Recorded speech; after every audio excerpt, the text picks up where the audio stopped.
I saw you on Jimmy Kimmel, and I was wondering, does it bother you that people keep kind of parading Andy and Caitlin out to talk about like the past? You know, my past is something I've never run from. I think it's helped me, you know, be the person I am today, and I've always looked at my past as a way to help me be in the best position possible for the future. You know, it is what it is, and certainly there's some irony there, but you know, it's all in good fun. Yeah, and were you relieved after you met all of the women on night one? Like, any anxiety going into it, and were those fears put to rest after you met them, or did it just only get worse?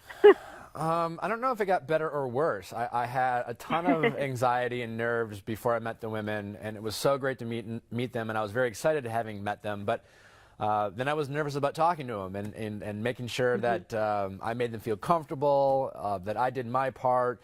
When you date a lot of women, it's pretty easy to, I feel like, screw up, because even though you're trying to be respectful, there's just so many emotions, right? It's a very difficult environment to navigate. So I think I always had some nerves, but at the same time, the women made it easy. They were great sports, and they really helped me through the process.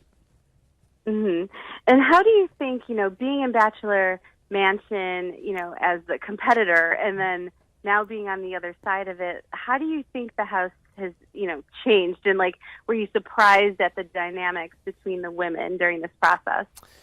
I don't know if I was surprised. I certainly knew what to expect in terms of what goes into being the Bachelor, and I certainly was, given all those details from my friends Chris and Ben, who obviously, were in those roles before me.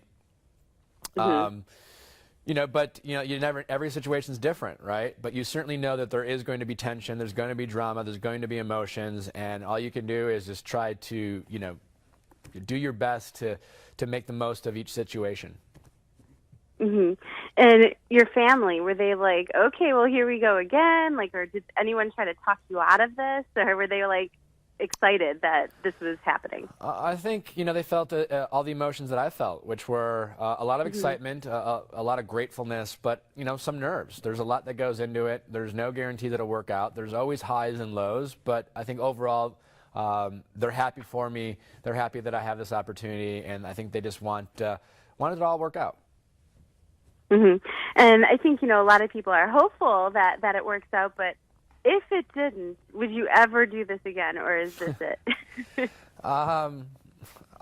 I think I've no matter what happens, I think I've probably exhausted my time in the Bachelor world. I think I could probably even say that. I probably felt that a long time ago, but I've been given some amazing opportunities. I feel grateful for that, and if it doesn't work out, I would probably have to agree with everyone else that maybe it's time to look elsewhere. What if Chris Harrison retired and they were like, everyone knows you, how about you host it? Would you ever do that? I don't think Chris is going anywhere. I don't think anyone can do what Chris does, and I think we're all lucky to have him. And one other scenario is, we saw you with, I think it was Christina, doing the Dance with the Band, and then she did some ballroom dancing with you. Would you do Dancing with the Stars? I haven't given much thought to it, but it would, I got to imagine it would be a lot of fun. From what I hear, my buddy Chris Soules did it, and he said it was a lot of fun. I got to learn, how to dance in ways he never thought he would know how to do. And so I think anyone feel fortunate to be asked. It sounds like a lot of fun, but who knows? Right now, I'm just kind of focused on, being the Bachelor and getting through this season, and just kind of, doing that right now. And would you say that, the group dates can always be really difficult, but once those group dates ended, were you relieved when it ended, or did it just only get harder?